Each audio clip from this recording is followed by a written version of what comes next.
கிறிஸ்துவுக்குள் அன்பான சகோதர சகோதரிகளே, இந்த நாளிலே கூட இந்த அஸ்திபார உபதேசத்தை அப்பியாசியங்கள் என்கிற நிகழ்ச்சிக்கு உங்கள் யாவரையும் ஆண்டவராகிய இயேசுவின் நாமத்தினாலே வாழ்த்தி வரவேற்கிறோம்.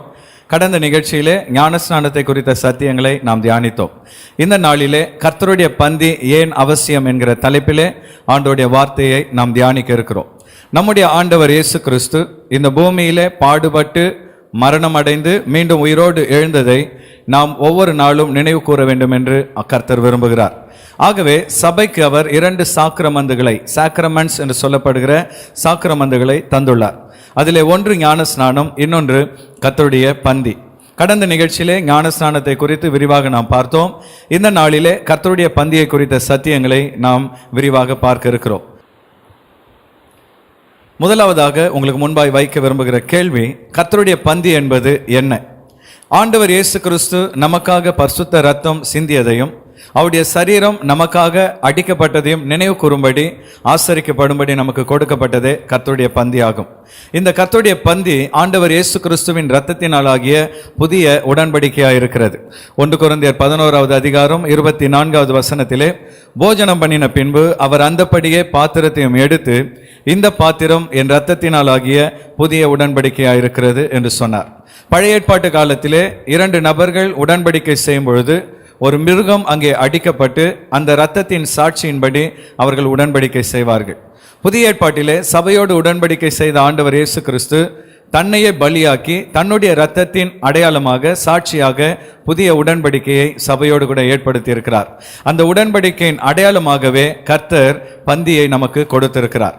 அடுத்து கர்த்தருடைய பந்தி என்பது அவருடைய பாடுகளை நினைவு கூறுகிற ஒரு சாக்கிரமந்தாக காணப்படுகிறது. 1 கொரிந்தியர் 11வது அதிகாரம் 23வது வசனத்திலே, கர்த்தராகிய இயேசு தாம் காட்டி கொடுக்கப்பட்ட அன்று ராத்திரியிலே அப்பத்தை எடுத்து ஸ்தோத்திரம் பண்ணி அதை பிட்டு, நீங்கள் வாங்கி புசியுங்கள், இது உங்களுக்காக பிற்கப்படுகிற என்னுடைய சரீரமாக இருக்கிறது, என்னை நினைவு கூறும்படி இதை செய்யுங்கள் என்றார். அன்பான தேவ பிள்ளைகளே, ஆண்டவர் இயேசு கிறிஸ்துவின் பாடுகளை நாம் ஒவ்வொரு முறையும் நினைவு கூற வேண்டும் என்பதற்காகவே சபைக்கு கர்த்தருடைய பந்தியை ஆண்டவர் ஏற்படுத்தி கொடுத்திருக்கிறார். அது மாத்திரமல்ல, அவருடைய மரணத்தை நாம் தெரிவிக்கும்படியாக இந்த பந்தி நமக்கு கொடுக்கப்பட்டிருக்கிறது. 1 கொரிந்தியர் 11வது அதிகாரம் 26வது வசனத்திலே, ஆகையால் நீங்கள் இந்த அப்பத்தை புசித்து இந்த பாத்திரத்தில் பானம் பண்ணும் போதெல்லாம் கர்த்தர் வருமளவும் அவருடைய மரணத்தை தெரிவிக்கிறீர்கள். இன்னைக்கு ஒரு சில துருபதேசக்காரர்கள் ஆண்டவர் இயேசு கிறிஸ்து சிலுவையில் மரிக்கவில்லை, அவர் அங்கே மயக்கம் அடைந்தார் என்று போதிக்கிறார்கள். இன்னும் ஒரு சிலர் இயேசு கிறிஸ்து சிலுவையில் மரிக்கவில்லை, அவருக்கு பதிலாக தேவ தூதன் ஒருவனை பிதா அனுப்பினார் என்றும் போதிக்கிறார்கள். ஆனால் நம்முடைய பரிசுத்த வேதத்திலே ஆண்டவர் இயேசு கிறிஸ்து மரித்தார் என்பதை உறுதியாக நாம் பார்க்கிறோம். அது மாத்திரமல்ல, அவர் நமக்காக மரித்தார் என்பதன் அடையாளமாகவே இந்த பந்தியை கர்த்தர் நமக்கு கொடுத்திருக்கிறார்.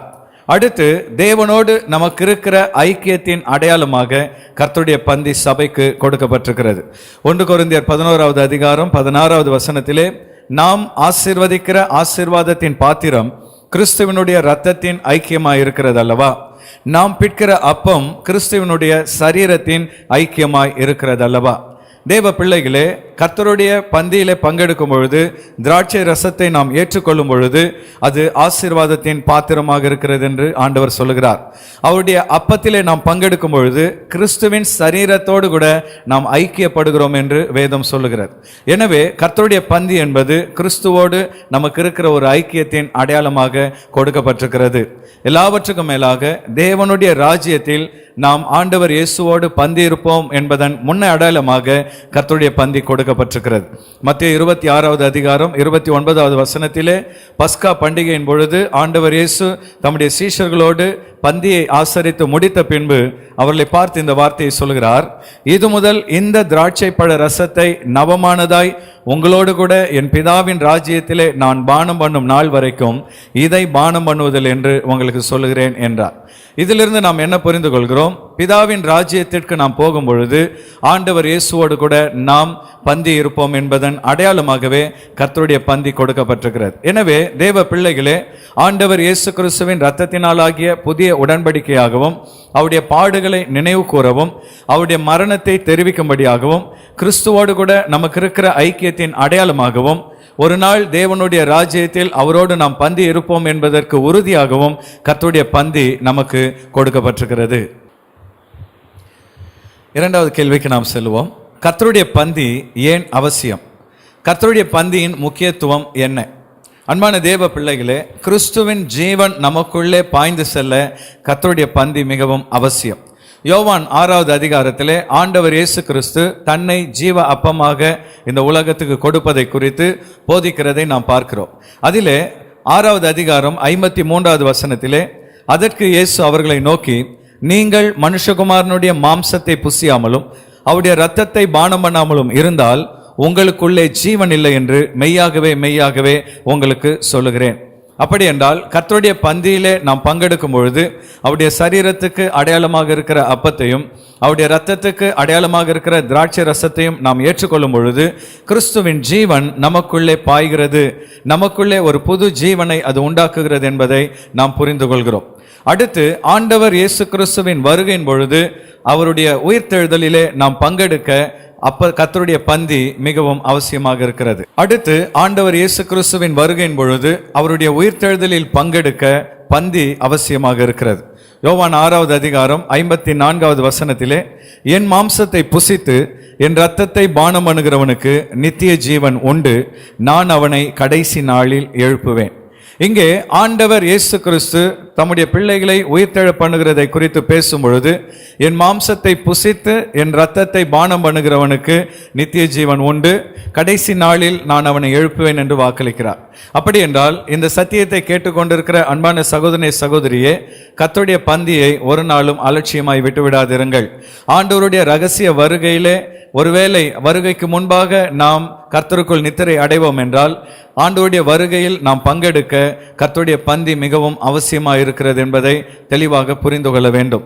அது மாத்திரமல்ல, இந்த பூமியில் வாழும் பொழுது கிறிஸ்துவுக்குள் நாம் நிலைத்திருக்க, அவருக்குள் வேர் கொள்ள ஆண்டவருடைய பந்தி அவசியமாக இருக்கிறது. யோவான் 6வது அதிகாரம் 56வது வசனத்திலே, என் மாம்சத்தை புசித்து என் இரத்தத்தை பானம் பண்ணுகிறவன் என்னிலே நிலைத்திருக்கிறான், நானும் அவனிலே நிலைத்திருக்கிறேன். ஒரு செடியிலே கொடி நிலைத்திருக்கும் பொழுது செடியின் ஜீவன் அதற்குள்ளே பாய்ந்து வருகிறது. அதே போல கர்த்தருக்குள் நாம் நிலைத்திருந்தால்தான் இந்த பூமியிலே கர்த்தருக்காக வாழ முடியும், பரிசுத்த வாழ்க்கையை நாம் நிறைவேற்ற முடியும். ஆகவே செடியாகிய இயேசு கிறிஸ்துவோடு கொடியாகிய நாம் இணைந்திருக்க கர்த்தருடைய பந்தி உபயோகமாய் இருக்கிறது என்பதை நாம் அறிந்து கொள்ள வேண்டும். அடுத்து கர்த்தருக்குள் நாம் பிழைத்திருக்க கர்த்தருடைய பந்தி அவசியமாய் இருக்கிறது. யோவான் 6வது அதிகாரம் 57வது வசனத்திலே, ஜீவனுள்ள பிதா என்னை அனுப்பினது போலவும் நான் பிதாவினால் பிழைத்திருக்கிறது போலவும் என்னை புசிக்கிறவனும் என்னாலே பிழைப்பான்.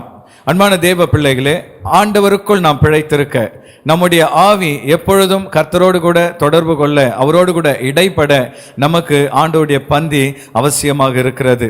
கர்த்தருடைய பந்தியிலே பங்கெடுத்து அவருடைய அப்பத்தையும் திராட்சை ரசத்தையும் நாம் ஏற்றுக்கொள்ளும் பொழுது அவருக்குள் நாம் பிழைத்திருக்கும்படியாக அது நமக்கு உதவியாக இருக்கிறது. எல்லாவற்றுக்கும் மேலாக நாம் நம்முடைய ஸ்தல சபையோடு இணைந்திருக்க கர்த்தருடைய பந்தி அவசியமாக இருக்கிறது. பழைய ஏற்பாட்டிலே என்னாகமம் 9வது அதிகாரம் 13வது வசனத்திலே, ஒருவன் சுத்தமுள்ளவனாய் பிரயாணம் போகாதவனுமாய் இருந்தும் பஸ்காவை ஆசரிக்காதே போனால் அந்த ஆத்துமா குறித்த காலத்தில் கர்த்தரின் பலியை செலுத்தாதபடியினால் தன் ஜனத்தாரில் இராமல் அறுப்புண்டு போவான். பழைய ஏற்பாட்டு பிரமாணத்தின்படி ஒரு மனிதன் சுத்தமுள்ளவனாயிருந்தும் வெளியூருக்கு போகாமல் உள்ளூரில் இருந்தும் பஸ்காவை ஆசரிக்காமல் போனால் அவன் தன் ஜனத்தாரோடு இல்லாதபடி அறுப்புண்டு போவான் என்று வேதம் எச்சரிக்கிறது. புதிய ஏற்பாட்டிலே நம்முடைய பஸ்காவாகிய ஆண்டவர் இயேசு கிறிஸ்து நமக்கு கொடுத்திருக்கிற கர்த்தருடைய பந்தியிலே நாம் பங்கெடுக்காமல் நாம் உள்ளூரில் இருக்கும் பொழுது வேண்டுமென்றே கர்த்தருடைய பந்தியை அலட்சியம் செய்வோம் என்றால் சபையோடு இருக்கிற உறவு நம்மை விட்டு அருந்து போய்விடும். ஆகவே தேவனுடைய பிள்ளைகளே, கர்த்தருடைய பந்தியை ஒரு நாளும் அலட்சியப்படுத்தாதபடி இந்த நாளில் இந்த சத்தியத்தை கேட்கிற நீங்கள் உங்கள் சபையோடு இணைந்து பந்தியிலே பங்கெடுக்க கர்த்தருடைய ஆவியானோர் உங்களை பலப்படுத்துவாராக. கர்த்தருடைய பந்தியின் முக்கியத்துவத்தை நாம் பார்த்தோம். கிறிஸ்துவின் ஜீவன் நமக்குள் பாய்ந்து வர, ஆண்டவருடைய வருகையின் பொழுது நாம் உயிர்த்தெழுந்து அந்த வருகையில் பங்கெடுக்க, கர்த்தரோடு கூட நிலைத்திருக்க, அவருக்குள் நாம் பிழைத்திருக்க, ஆண்டவர் நம்ம கொடுத்த சபையோடு எப்பொழுதும் இணைந்திருக்க கர்த்தருடைய பந்தி மிக மிக முக்கியம் என்பதை இன்றைக்கு நாம் உணர வேண்டும். மூன்றாவது கேள்வி, கர்த்தருடைய பந்தியில் யார் பங்கெடுக்கலாம்? கர்த்தருடைய பந்தியில் பங்கெடுக்க என்ன தகுதிகள் தேவை? அன்பான தேவ பிள்ளைகளே, இன்றைக்கு இந்த நவீன காலத்திலே யார் வேண்டுமானாலும் கர்த்தருடைய பந்தியில பங்கெடுக்கலாம். ரட்சிக்கப்பட்டவர்கள், படாதவர்கள், சபைக்கு வருகிற யார் வேண்டுமானாலும் பங்கெடுக்கலாம் என்று ஒரு சிலர் போதிக்கிறார்கள். ஆனால் வேதத்தை நாம் கருத்தாய் ஆராய்ந்து பார்க்கும் பொழுது ரட்சிக்கப்பட்டவர்கள் மாத்திரமே கர்த்தருடைய பந்தியில் பங்கெடுக்க வேண்டும். அப்போஸ்தலர் நடவடிக்கைகள் 2வது அதிகாரம் 40வது வசனத்திலே பேதுரு சொல்கிறார், மாறுபாடுள்ள இந்த சந்ததியை விட்டு விலகி உங்களை ரட்சித்துக் கொள்ளுங்கள் என்றும் புத்தி சொன்னான். இங்கே முதலாவது பேதுரு சொல்கிறார், மாறுபாடுள்ள இந்த பாவ சந்ததியை விட்டு விலகி ரட்சித்துக் கொள்ளுங்கள். அடுத்து 42வது வசனத்தில் நாம் பார்க்கிறோம், அப்படி ரட்சிக்கப்பட்டவர்கள் அப்போஸ்தலருடைய உபதேசத்திலும் அந்யோன்யத்திலும் அப்பம் பிட்குதலிலும் ஜெபத்திலும் உறுதியாய் தரித்திருந்தார்கள். ஆகவே தேவனுடைய பிள்ளைகளே, சபையோடு நாம் இணைந்து ரட்சிக்கப்பட்டவர்கள் மாத்திரமே பந்தியிலே பங்கெடுக்க வேண்டும் என்பது இதிலிருந்து தெளிவாகிறது. அது மாத்திரமல்ல, ஞானஸ்நானம் பெற்றவர்கள் மாத்திரமே கர்த்தருடைய பந்தியில் பங்கெடுக்க வேண்டும். பழைய ஏற்பாட்டிலே யாத்திராகமம் 12வது அதிகாரம் 48வது வசனத்திலே விருத்த சேதனம் இல்லாத ஒருவனும் அதில் புசிக்க வேண்டாம் என்று பஸ்காவை குறித்து ஆண்டவர் கட்டளையிடுகிறார். அதாவது பழைய ஏற்பாட்டு காலத்திலே இஸ்ரவேலர்கள் ஆசரிக்கிற பஸ்காவிலே அந்த பஸ்கா மாம்சத்தை விருத்த சேதனம் இல்லாத ஒருவரும் அதிலே பங்கெடுக்க கூடாது, புசிக்க கூடாது என்று வேதம் தெளிவாய் கட்டளையிடுகிறது. புதிய ஏற்பாட்டுக்கு நாம் வரும்பொழுது நமக்கு விருத்த சேதனமாக ஞான ஸ்நானத்தை கர்த்தர் கொடுத்திருக்கிறார். கொலோசையர் 2வது அதிகாரம் 11வது வசனத்திலே கையால் செய்யப்படாத விருத்த சேதனத்தை அவருக்குள் பெற்றீர்கள். அடுத்து 12வது வசனத்திலே ஞான ஸ்நானத்தில் அவரோடு கூட அடக்கம் பண்ணப்பட்டவர்களாகவும். இங்கே பவுல் தெளிவாய் சொல்கிறார், ஞான ஸ்நானம் என்பது கையால் செய்யப்படாத விருத்த சேதனமாக இருக்கிறது. ஆகவே விருத்த சேதனம் பெறாதவர்கள் அங்கே பஸ்காவிலே பங்கெடுக்க முடியாது போல, ஞானஸ்நானம் பெறாதவர்கள் கர்த்தருடைய பந்தியிலே பங்கெடுக்க முடியாது.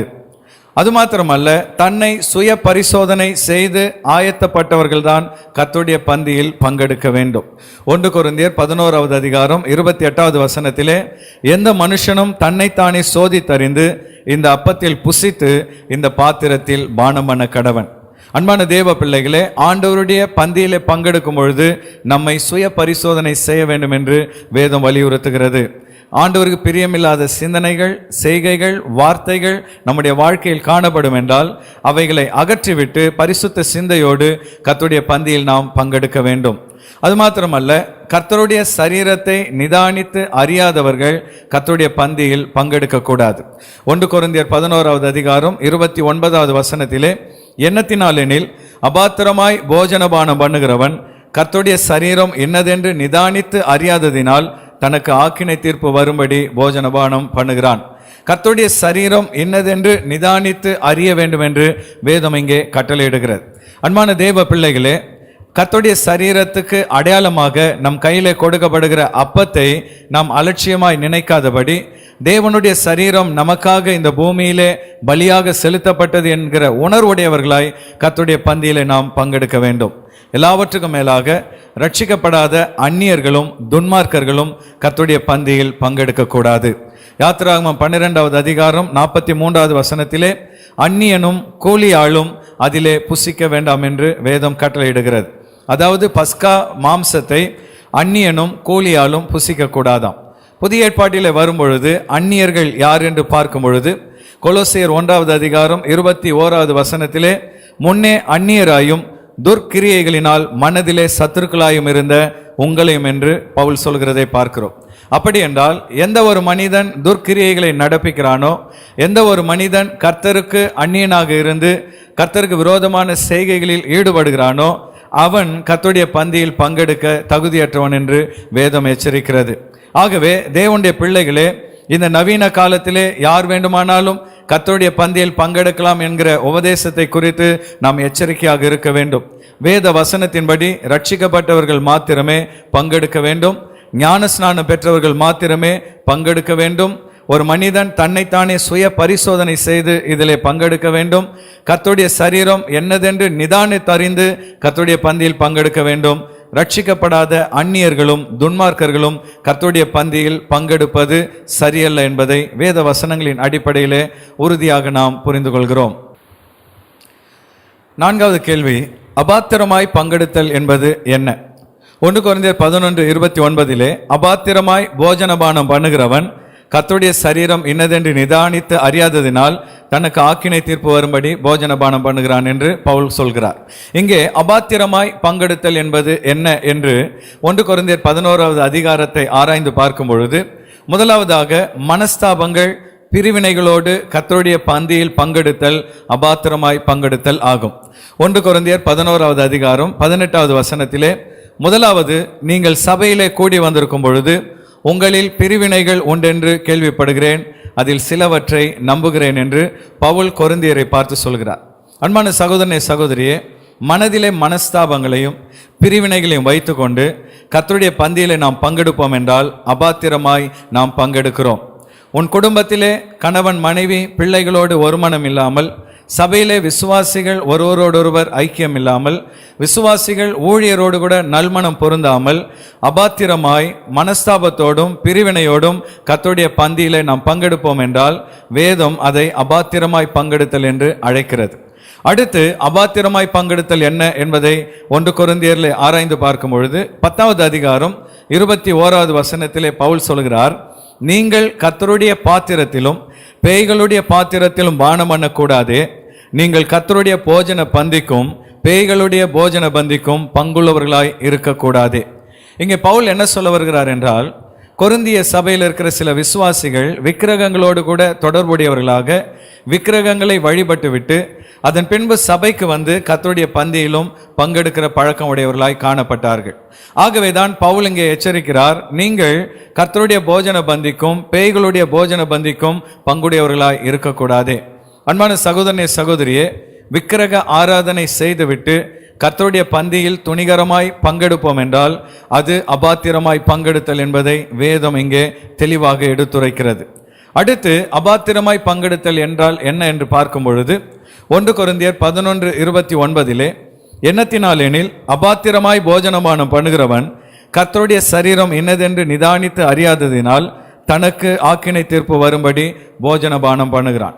அதாவது ஆண்டவருடைய சரீரமாகிய அப்பத்தையும் திராட்சை ரசத்தையும் குறித்த அறிவில்லாமல் மரியாதை குறைவாக அல்லது அசதியாக விளையாட்டுத்தனமாக ஒரு விசுவாசி கர்த்தருடைய பந்தியில் பங்கெடுப்பார் என்றால் அவர் அபாத்திரமாய் பங்கெடுக்கிறார் என்பதை புரிந்து கொள்ள முடியும்.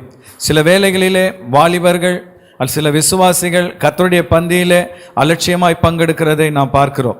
கர்த்தருடைய பந்தியிலே அப்பத்தையும் திராட்சை ரசத்தையும் மரியாதை குறைவாய் அவர்கள் பெற்றுக்கொள்வதை நாம் பார்க்கிறோம். அது மாத்திரமல்ல, பந்தி நேரத்திலே ஆண்டவரை தேடாமல் கர்த்தர் மேல் கவனமாயிராமல் அஜாக்கிரதையாய் விளையாட்டுத்தனமாய் கர்த்தருடைய பந்தியில் பங்கெடுக்கிறவர்கள் உண்டு. அன்பான சகோதரனே சகோதரியே, அப்படி நாம் அலட்சியமாய் விளையாட்டுத்தனமாய் பங்கெடுப்போம் என்றால் அது அபாத்திரமாய் பங்கெடுப்பதற்கு சமமாக காணப்படுகிறது. அப்படி ஒரு விசுவாசி அபாத்திரமாய் கர்த்தருடைய பந்தியில் பங்கெடுப்பது தேவனுடைய பார்வையிலே குற்றமாக காணப்படுகிறது. 1 கொரிந்தியர் 11வது அதிகாரம் 27வது வசனத்திலே, இப்படி இருக்க எவன் அபாத்திரமாய் கர்த்தருடைய அப்பத்தை புசித்து அவருடைய பாத்திரத்தில் பானம் அணுகிறானோ அவன் கர்த்தருடைய சரீரத்தையும் இரத்தத்தையும் குறித்து குற்றமுள்ளவனாயிருப்பான். அன்பான தேவ பிள்ளைகளே, அரசாங்க கட்டளையை மீறி ஒரு மனிதன் நடக்கும் பொழுது அவனை குற்றவாளி என்று எப்படி அரசாங்கம் தீர்ப்பளிக்கிறதோ அதே போல ஆண்டவருடைய பந்தியிலே அலட்சியமாய் அபாத்திரமாய் பங்கெடுப்பவர்கள் தேவனுக்கு முன்பாக குற்றம் செய்தவர்களாக காணப்படுவார்கள். எப்படி ஒரு குற்றம் செய்தவனுக்கு அரசாங்கம் தண்டனை கொடுக்கிறதோ, எப்படி ஒரு குழந்தை தவறு செய்யும் பொழுது தகப்பன் சிட்சிக்கிறாரோ, அதே போல கர்த்தருடைய பந்தியில் அபாத்திரமாய் பங்கெடுக்கிறவர்கள் குற்றம் செய்கிறார்கள், அவர்களை தேவன் சிட்சிப்பார் என்று வேதம் எச்சரிக்கிறது. 1 கொரிந்தியர் 11வது அதிகாரம் 30வது வசனத்திலே, இது நிமித்தம் உங்களில் அநேகர் பலவீனரும் வியாதியுள்ளவர்களுமாய் இருக்கிறார்கள், அநேகர் நித்திரை அடைந்திருக்கிறார்கள். 31வது வசனத்திலே, நம்மை நாமே நிதானித்து அறிந்தால் நாம் நியாயம் தீர்க்கப்படும். இங்கே பவுல் தெளிவாக கொரிந்திய சபைக்கு சொல்லுகிறார், நீங்கள் அபாத்திரமாய் அலட்சியமாய் விளையாட்டுத்தனமாய் கர்த்தருடைய பந்தியிலே பங்கெடுத்ததினாலே உங்களில் சிலர் பலவீனமாய் இருக்கிறீர்கள், ஒரு சிலர் வியாதிப்பட்டிருக்கிறீர்கள், ஒரு சிலர் நித்திரையும் அடைந்திருக்கிறீர்கள் என்று பவுல் சொல்கிறதை காண்கிறோம். ஆகவே நம்மை நாமே நிதானித்து அறிந்து பயபக்தியோடு கூட பரிசுத்தத்தோடு கூட கர்த்தருடைய பந்தியில் பங்கெடுப்போம் என்றால் நாம் சிட்சிக்கப்பட மாட்டோம், நியாயம் தீர்க்கப்பட மாட்டோம். ஆகவே அன்பான தேவ பிள்ளைகளே, அபாத்திரமாய் பங்கெடுத்தல் என்பது மனஸ்தாபங்கள் பிரிவினைகளோடு பங்கெடுத்தல், விக்கிரகங்களை வழிபட்டுவிட்டு துணிகரமாய் கர்த்தருடைய பந்தியிலே வந்து பங்கெடுத்தல், கர்த்தருடைய பந்தி வேளையிலே மரியாதை குறைவாய் அசதியாய் விளையாட்டுத்தனமாய் பங்கெடுத்தல். இப்படி அபாத்திரமாய் பங்கெடுத்தல் தேவனுடைய பார்வையிலே குற்றமாய் இருக்கிறது. அப்படிப்பட்ட குற்றத்துக்கு தேவன் நமக்கு சிட்சையை கொடுப்பார். அந்த சிட்சையிலே 3 சிட்சைகள்: பலவீனம், வியாதி, நித்திரை என்று வேதம் எச்சரிக்கிறது. ஆகவே கர்த்தருடைய பந்தியிலே அபாத்திரமாய் பங்கெடுக்காமல் தகுதியோடு பங்கெடுக்க நம்மை அர்ப்பணிப்போம். அது நிமித்தம் பந்தியின் மூலமாய் வருகிற ஆசீர்வாதங்களையும் ஜீவனையும் நாம் சுதந்தரிப்போம். கடைசியாக கர்த்தருடைய பந்தியை குறித்து ஒரு சிலர் கேட்கிற சந்தேகங்கள் அல்லது கேள்விகளுக்கான பதில்களை நாம் பார்க்க இருக்கிறோம். முதலாவது கேள்வி: பந்தியில் பங்கெடுத்து சிட்சிக்கப்படுவதை விட பங்கு பெறாமல் இருப்பது நல்லதல்லவா? சிலர் என்ன சொல்றாங்க, பாஸ்டர் பந்தியில் பங்கெடுத்தால் ஆக்கினை வரும் என்று வேதம் சொல்கிறது, அதனால பங்கெடுக்காமல் இருப்பது நல்லதல்லவா என்று கேட்கிறவர்கள் உண்டு.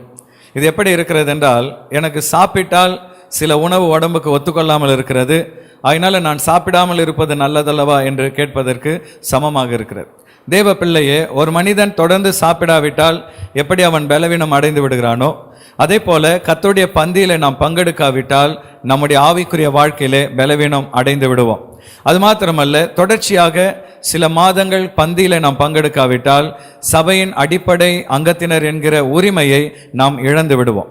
ஆகவேதான் என்னாகமம் 9:13 ஏற்கனவே நாம் வாசித்தது போல, ஒருவன் சுத்தமுள்ளவனாய் பிரயாணம் போகாதவனுமாய் இருந்தும் பஸ்காவை ஆசரிக்காதே போவானானால் அந்த ஆத்துமா குறித்த காலத்தில் கர்த்தரின் பலியை செலுத்தாதபடியினால் தன் ஜலத்தாரில் இராமல் அறுப்புண்டு போவான். ஆகவே ஆண்டவருடைய பந்தியை அலட்சியப்படுத்தி பங்கெடுக்காமல் தவிர்ப்போம் என்றால் நாம் சபையோடு கூட இருக்கிற ஐக்கியத்தையும் கிறிஸ்துவோடு கூட இருக்கிற ஜீவனையும் நாம் இழந்து போவோம் என்பதை அறிந்து கொள்ள வேண்டும். அடுத்து அநேகர் கேட்கிற கேள்வி: வீடுகள் தோறும் அப்பம் விட்டார்கள் என்று வேதத்தில் சொல்லப்பட்டிருக்கிறது, அதனுடைய அர்த்தம் என்ன? வீடுகளிலே அவர்கள் கர்த்தருடைய பந்தியை ஆசரித்தார்களா? அன்பான தேவ பிள்ளைகளே, இந்த வேத வசனத்தை உற்று நாம் பார்க்கும் பொழுது அப்போஸ்தலர் 2:46 அவர்கள் ஒருமனப்பட்டவர்களாய் தேவாலயத்திலே அனுதினமும் தரித்திருந்து வீடுகள் தோறும் அப்பம் விட்டு மகிழ்ச்சியோடும் கபடமில்லாத இருதயத்தோடும் போஜனம் பண்ணி. இங்கே அவர்கள் வீடுகளிலே போஜனம் பண்ணினார்கள், அப்பத்தை பிட்டு போஜனம் பண்ணினார்கள் என்று வேதத்திலே சொல்லப்பட்டிருக்கிறது. இங்கே அப்பம் பிட்குதல் என்பது கர்த்தருடைய பந்தியை குறிக்கிறதா என்பதை உறுதியாக நாம் சொல்ல முடியாது. ஏனென்றால் இஸ்ரவேல் மக்கள் நாம் சாப்பிடுகிற ரொட்டியை போல, பிரெட்டை போல அவர்கள் அப்பத்தை ஆயத்தப்படுத்துவதில்லை. அவளுடைய அப்பம் உடைப்பதற்கு கடினமாக, பிட்பதற்கு கடினமாக இருக்கும். அதை உடைத்து தான் நாம் எடுக்க வேண்டும். ஆகவேதான் 5 அப்பம் 2 மீன்கள் சம்பவத்திலே மத்தேயு 14:19 அந்த 5 அப்பங்களையும் அந்த 2 மீன்களையும் எடுத்து வானத்தை அண்ணாந்து பார்த்து ஆசீர்வதித்து அப்பங்களை பிட்டு சீஷர்களிடத்தில் கொடுத்தார். இங்கே கர்த்தர் பந்தியை ஆசரிக்கவில்லை, மக்களுக்கு உணவு கொடுக்கிறார். இங்கேயும் அப்பம் பிற்கப்பட்டது என்று வேதத்திலே நாம் காண்கிறோம். ஆகவே இங்கே அப்போஸ்தலர் 2:46 சொல்லப்பட்டது கர்த்தருடைய பந்தியா என்பதை உறுதியாய் சொல்ல முடியாது. அது ஒருவேளை போஜன பந்தியாக, அன்பின் விருந்தாக காணப்படலாம். அடுத்து ஒரு சில விசுவாசிகள் ஊழியர்கள் உதவி இல்லாமல் நானே என் வீட்டிலே கர்த்தருடைய பந்தியை ஆசரிக்கலாமா என்று கேட்கிறார்கள். விசேஷமாக இப்பொழுது நம்முடைய தேசத்திலே வெளியே நாம் வர முடியாதபடி தடை சட்டம் இருக்கிறது. ஆகினாலே சபைக்கு வந்து ஆராதிக்க முடியவில்லை, கர்த்தருடைய பந்தியில் பங்கெடுக்க முடியவில்லை. எனவே ஒரு சில விசுவாசிகள் ஊழியர் இல்லாமல் எங்கள் வீட்டிலே நாங்கள் பந்தியை ஆசரிக்கலாமா என்று நினைக்கிறதை நாம் பார்க்கிறோம்.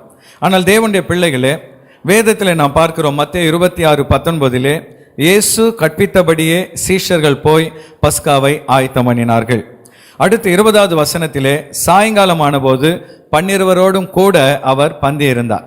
இங்கே சீஷர்கள் இயேசுவோடு கூட பந்தி இருந்தார்கள். சீஷர்கள் தங்கள் குருவோடு கூட தங்களுடைய எஜமானோடு கூட பந்தி இருக்கிறதை நாம் பார்க்கிறோம். இயேசு கற்பித்தபடியே அவர்கள் அதை ஆயத்தம் பண்ணினார்கள். அன்பான தேவ பிள்ளைகளே, எப்படி சீஷர்கள் பந்தியை ஆசரிக்க ஆண்டவர் இயேசு கிறிஸ்து அங்கே உதவி செய்தாரோ, அந்த அப்பத்தை பிட்டு ஆசீர்வதித்து அவர்கள் கையிலே கொடுத்தாரோ, அதே போல உங்கள் ஊழியருடைய உதவியோடும் அவருடைய அங்கீகாரத்தோடும் கர்த்தருடைய பந்தியை ஆசரிப்பதே நல்லது.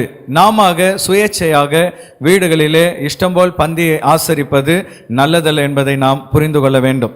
அடுத்து, எவ்வளவு நாளுக்கு ஒரு முறை பந்தியை ஆசரிக்க வேண்டும்?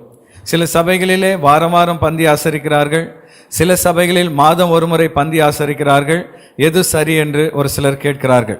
1 கொரிந்தியர் 11வது அதிகாரம் 26வது வசனத்திலே, ஆகையால் நீங்கள் இந்த அப்பத்தை புசித்து இந்த பாத்திரத்தில் பானம் பண்ணும் போதெல்லாம் கர்த்தர் வருமளவும் அவருடைய மரணத்தை தெரிவிக்கிறீர்கள்.